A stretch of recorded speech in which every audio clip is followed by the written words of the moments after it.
ایک غریب آدمی کو قرض کی ضرورت پڑ گئی، 1000 دینار چاہیے۔ میں کہہ چکا ہوں کہ درہم چاندی کا ہوتا تھا، دینار سونے کا، 1000 دینار لینا ہے۔ جس بندے سے اس نے کہا، اگرچہ وہ نیک بندہ تھا، اس نے کہا یار 1000 دینار دے دو، تو کہنے لگا کوئی گواہ ہے تیرے پاس؟ وہ کہنے لگا غریبوں کا گواہ کون ہوتا ہے؟ ہاں ایک گواہ ہے۔ کہا کون؟ کہا میرا رب، وہ تیرے اور میرے بیچ گواہ ہے۔ اس نے کہا کوئی کفیل، اگر تو پیسے نہ دے سکے تو وہ بعد میں دے دے، یا تجھے کچھ ہو جائے تو وہ دے دے۔ اس نے کہا کفیل بھی میرا اللہ ہی ہے، میرے پاس اگر ہے تو رب کریم کا نام ہے، اگر اعتماد کر سکتا ہے تو کر لے۔ بندہ نیک تھا، اس نے کہا رب کے نام پہ، رب کی کفالت پہ، اللہ کو گواہ بنا کے میں تیار ہوں تجھے 1000 دینے۔ اس نے 1000 دینار دے دیا، وقت واپسی کا طے ہو گیا۔ وہ چلا گیا پیسے لے کے۔ اس نے پوری محنت کی کہ میں نے وقت پہ پیسے لوٹانے، پوری محنت بھی کر لی، اللہ نے مدد بھی کر دی، پیسے بھی اس تاریخ کو اسے مل گئے۔ بعض لوگوں کا تو لوٹانے کا دل ہی نہیں نہ ہوتا۔ فرمایا حدیث پاک میں کہ تو لوٹانے کا ارادہ کر، رب تیری مدد بھی فرمائے گا۔ لیکن یہاں بہت سارے لوگ کہتے ہیں خیر ہے، ارادہ ہی نہیں، تو پھر جس طرح کا بندے کا گمان ہو رب بھی اسی طرح کا معاملہ فرماتا ہے۔ اس نے پیسے جمع بھی کر لیے اور واپس دینے کو تیار بھی ہو گیا، لیکن رستہ بحری جہاز کا تھا، کشتی کا تھا، دریا کے رستے واپس آنا تھا۔ اب وہ جب آ گیا دریا کے کنارے تو بڑی کوشش کی، پر وہاں اسے کوئی کشتی نہیں ملی۔ وقت پہ پیسے لوٹانے ہیں، سفر کرنا ہے، اب سواری میسر نہیں ہے۔ سوچ سوچ کے پریشان تھا کہ میں نے تو اللہ کے نام پہ لیے۔ اچانک دل میں ایک تجویز آئی، اس نے ایک لکڑی لی، لکڑی کو اندر سے کھولا، 1000 دینار اس میں بھرا، بخاری پڑھ رہا، اور ساتھ ایک خط بھی لکھا کہ یار میں پیسے پہنچانا چاہتا تھا پر مجھے کوئی چیز نہیں ملی دریا کے اس پار آنے، اللہ کے نام پر تیری طرف روانہ کر رہا، اور یہ کہہ کہ وہ لکڑی دریا میں رکھ دی۔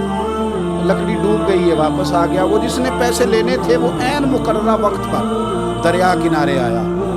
صبح سے سرے شام تک اس نے انتظار کیا، دل ڈھلنے لگا تو دل میں خیال آ گیا کہ یار نہیں، اس نے دینے ہی نہیں، جھوٹا وعدہ کر گیا، پہنچا ہی نہیں وقت پہ۔ اب جب واپس لوٹنے لگا تو اچانک دریا میں ایک لکڑی تیرتی ہوئی دکھائی دی۔ کہنے لگا لے جاتا ہوں، شام کو روٹیاں پکانے کے کام آئے، ایندھن بنا کے جلا لوں گا، ہنڈیا پک جائے گی۔ لکڑی اٹھا کے جلانے کے لیے گھر لایا، گمان تھا کہ وہ نہیں آیا وعدہ کر کے، اللہ کو کفیل اور وکیل بنا کے اور گواہ بنا کے پھر بھی نہیں آیا۔ لکڑی لے کے گھر گیا، بخاری ہے، اور جب اس کو چیرا نہ کہ میں اس کی آگ جلاؤں گا، کھولا تو اندر سے 1000 دینار بھی نکلا، خط بھی نکل آیا۔ اب ذرا سمجھنا، اس کے دل میں بات کس نے ڈالی کہ تو لکڑی میں پیسے ڈال دے؟ اللہ نے۔ اس بندے کو مقررہ وقت پہ کنارے بھیجا کس نے؟ لکڑی صرف اسی کے ہاتھ آئی تو یہ بندوبست کیا کس نے؟ اللہ نے۔ گھر جا کے چیری تو پیسے بائی حفاظت اس تک پہنچائے کس نے؟ تو پھر ہمیں بھی توجہ اللہ کی جانب ہی کرنی چاہیے، ہمارے پہ دل کی توجہ رب کی طرف ہی ہونی چاہیے نا، ہمیں ادھر ادھر جانے کی، دیکھنے کی، بندوں پر غور کرنے کی ضرورت کیا ہے؟ وہ پیسے پہنچ گئے، یہ وہاں اپنی جگہ پہ پریشان تھا، اس نے 1000 دینار اور جمع کیا۔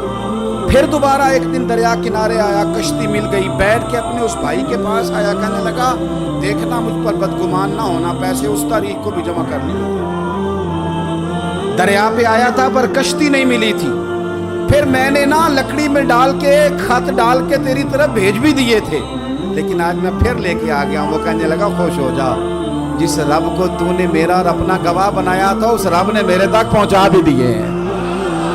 جب لوگ اللہ کو گواہ بناتے ہیں، رب کی جانب اپنی توجہ کرتے ہیں، اپنی چاہتوں، خواہشات اور اپنی ساری چٹھیاں اپنے رب کریم کی رحمت کی طرف روانہ کرتے ہیں، پھر اللہ اپنے بندوں کو مایوس نہیں کرتا، اللہ اپنے بندوں کو نواز دیتا ہے۔